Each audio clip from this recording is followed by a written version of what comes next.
চলমান কোটা আন্দোলন ঘিরে ক্রমেই বাড়ছে উত্তাপ। ঢাকা বিশ্ববিদ্যালয়ে শিক্ষার্থীদের সাথে ব্যাপক সংঘর্ষ হয়েছে ছাত্রলীগের। কয়েক ঘন্টা ধরে চলা ধাওয়া পাল্টা ধাওয়ার ঘটনা দেখেছে সবাই। লাঠি পেটায় আহত হয়েছেন বেশ কয়েকজন শিক্ষার্থী। সংঘর্ষ হয়েছে ঢাকা মেডিকেল এলাকাতেও।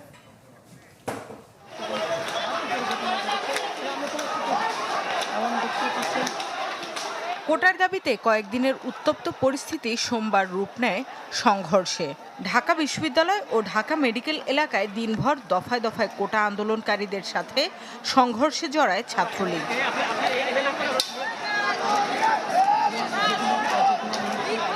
বেলা 2:30টার দিকে এই সংঘর্ষের শুরু বিজয় একাত্তর হলের সামনে, যখন আন্দোলনে যোগ দিতে মিছিল নিয়ে শিক্ষার্থীদের ডাকতে চান কোটা আন্দোলনকারীরা। ছাত্রলীগ তাতে বাধা দিলে শুরু হয় সংঘর্ষ। ইটপাটকেল ছুটতে থাকে দুই পক্ষই।